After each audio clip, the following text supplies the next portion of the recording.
Warahmatullahi wabarakatuh.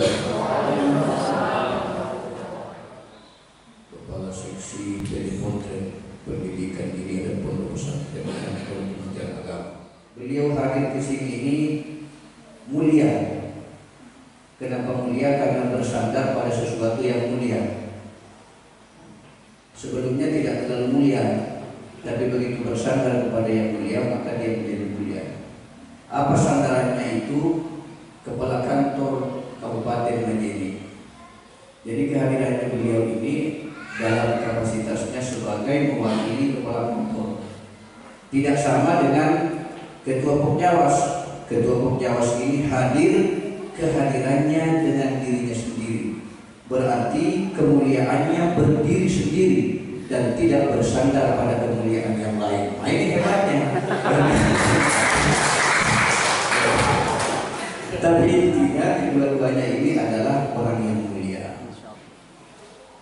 Begini ini Pak Kasih, organisasi ini lahir dikukuhkan di sini tahun 2019 di tempat ini. Dihadiri oleh Pak Kamil, langsung beliau yang melantik. Kemudian 2021 ada lagi pertemuan workshop. Tapi judulnya itu mempertanyakan bagaimana nasib workshop P3K, nasib P3K. Jadi workshop tetapi mempertanyakan melalui standar. Kemudian dijawab oleh Kepala Kanwil Kementerian Agama, langsung dijelaskan, dan alhamdulillah jawaban itu menjadi kenyataan pada akhir tahun 2021. Kemarin ya, dari 100 orang tadi itu sudah terkikis sebesar 80-an kurang sekian ya, 80 sekian, Masya Allah luar biasa itu. Jadi kira-kira hampir bagi dengannya. Bapak Ibu hadirin yang saya hormati, di PKN ini ada beberapa tingkatan aplikasi. Kalau tidak salah ada guru sertifikasi, non PNS, invasi. Ini kelas paling terus kelas ini. Saya ini An-Namratul Wahidah Mursad ini atau Asyaraful Ula yang paling di atas ini. Kemudian tingkat yang kedua itu adalah sertifikasi tapi tidak invasi, non invasi, non PNS. Yang ketiga ini ada yang sekedar invasi tapi tidak sertifikasi. Ini yang sial ini. Kenapa sial? Karena cuma SK-nya yang ada, tunjangannya tidak ada. Kalau gitu kan, ya sial. Terus yang ketiga, ini yang tidak ada, tidak masuk dalam ketentuan ini, non sertifikasi, non invasi, non PNS. Ya non semua itu. Tidak ada itu. Mungkin tidak ada yang ini ya, tidak ada. Jadi mereka ini sudah terkikis dan sisa-sisanya ini sementara berjuang sekuat tenaga, membangun komunikasi, membangun silaturahmi dan berikhtiar sekuat semampu mereka. Alhamdulillah dengan ikhtiar itu sudah tergusur, sudah berhasil sebanyak 80 sekian, tapi masih ada termasuk di dalam hikmah ini Pak yang satu orang belum lulus, dua orang alhamdulillah yang lulus, yang senior ini Pak Ilyas dengan Pak Hamsa, yaitu memang sejak lahirnya ada Pak kelas ini.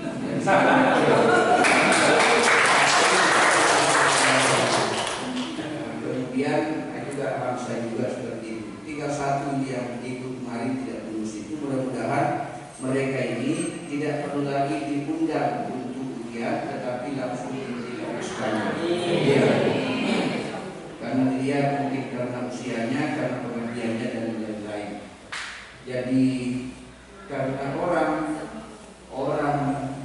diperangkat ini kan ada dua jalur.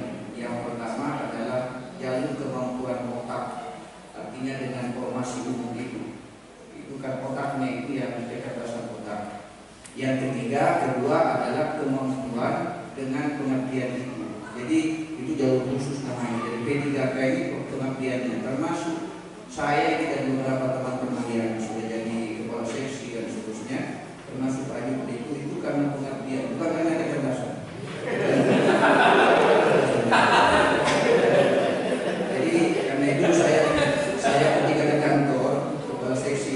bersamaan dengan saya, malah saya yang jadi murahnya kalau saya kebanyakan itu, ya kemudian agak berputar lehernya agak sulit begitu, ya.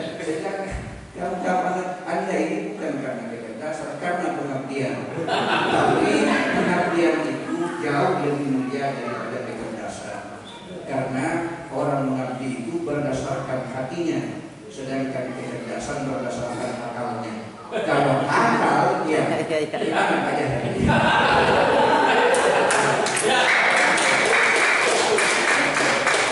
Karena itu guru yang masuk dalam Limpasi ini adalah orang-orang yang tidak hanya mengedepankan akalnya, tetapi dia mengedepankan hatinya. Kalau hati yang bekerja, artinya dia ikhlas. Kalau ikhlas berarti dia tabah. Kalau tabah, dia akan berusaha menunggu sampai pada akhirnya mereka yang terhimpun di dalam 180 sekian orang itu akan tuntas. Tak tersisa sebelum bulu-bulu yang terdapat pada tubuhnya berubah warnanya menjadi ya.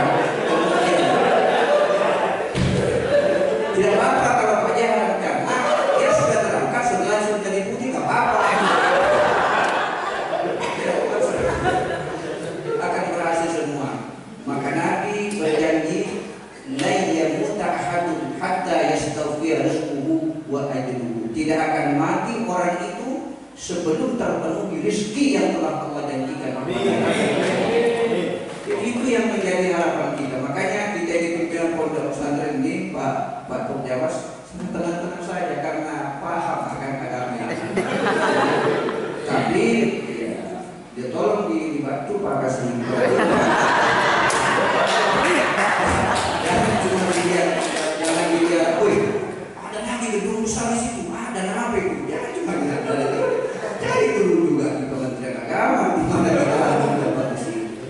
Ya, cuma ini kemarin ini bantuan ini Pak, 2,5 miliar, 2 miliar 500 juta, bukan pimpinan pesantren yang kelola. Kalau pimpinan pesantren yang kelola, sebentar Bapak makan siangnya, jangan di sini, kita buat musri semua. Apa boleh buat?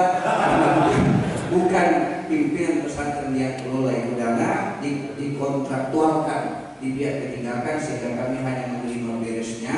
Ya kelebihannya kita aman, tidak diganggu oleh pemeriksa keuangan.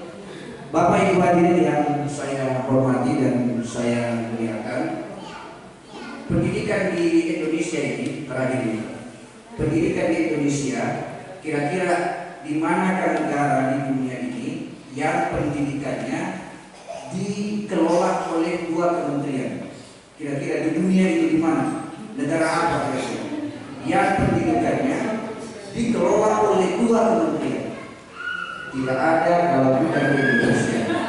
Ya, Kementerian Agama mengelola madrasah dan Kementerian Pendidikan mengelola sekolah umum. Kabupaten Majene ini Pak, kalau kita lihat itu mulai dari SD sampai ke SLTA lebih banyak negerinya daripada swastanya.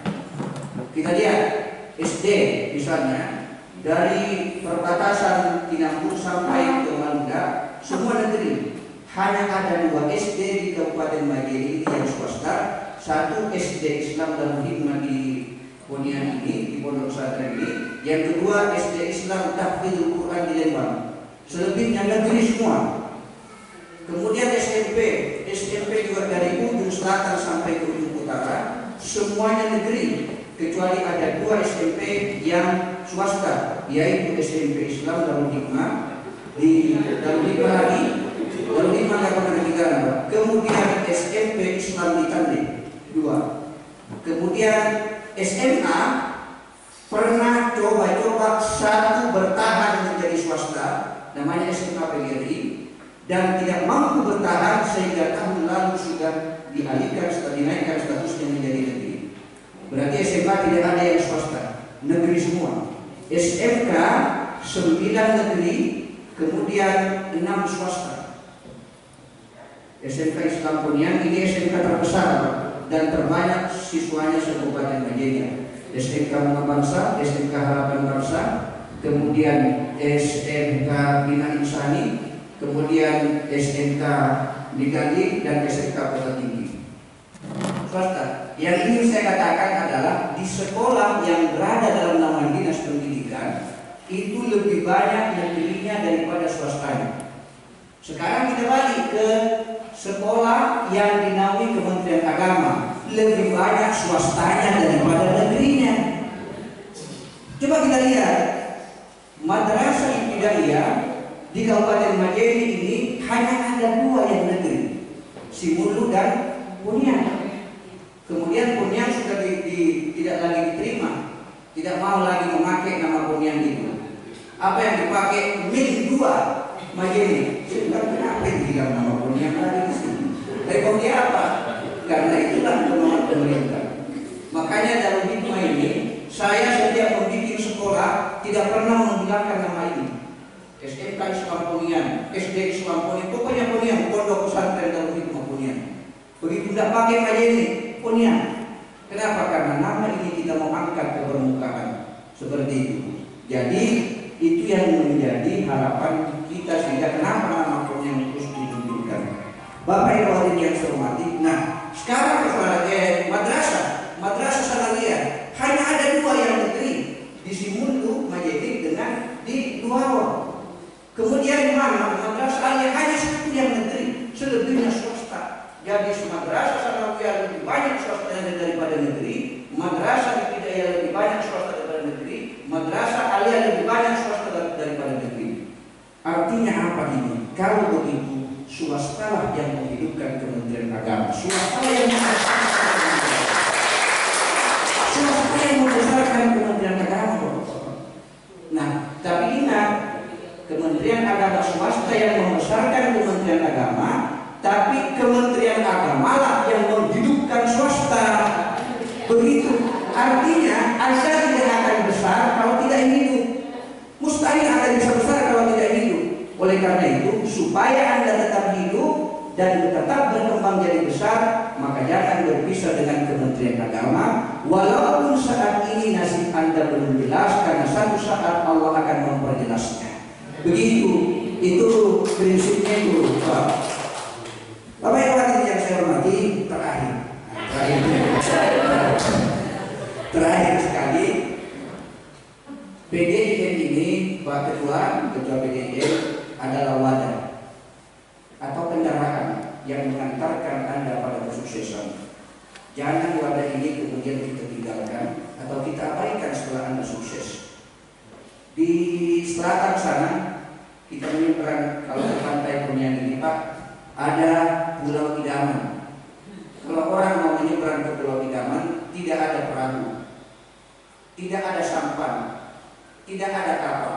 Apa yang dilakukan?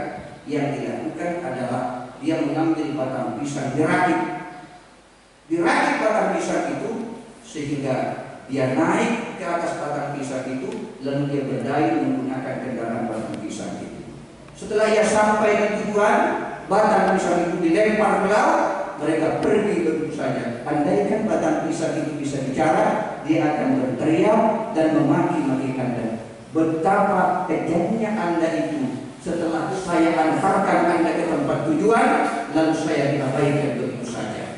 Nah, oleh karena itu, maka benar tadi yang dikatakan itu, ini adalah ajang silaturahmi. Sekalipun semua sukses dan berhasil dalam lingkungan ini, tetapi silaturahminya, kemudian grupnya, persatuannya jangan pernah tinggal namanya. Jadi itu yang saya maksud. Jadi persatuan ini, kesatuan ini tetap kita pelihara, tetap kita rawat dengan baik.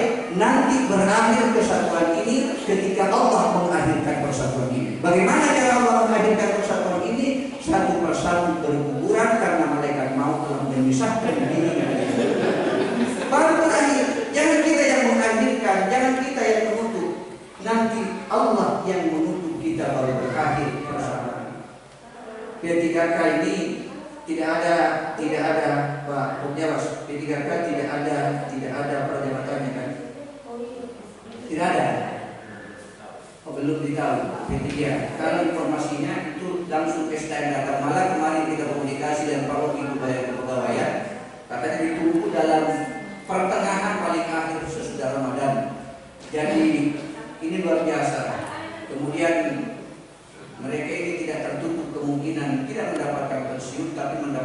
pesangon. Bisa jadi, dan pesangon itu bisa lebih besar daripada pensiun. Kalau pensiun kita hanya dapat 2 jutaan, sekian dalam 1 bulan, tapi kalau pesangon begitu dikasih 1 miliar atau 1,5 miliar,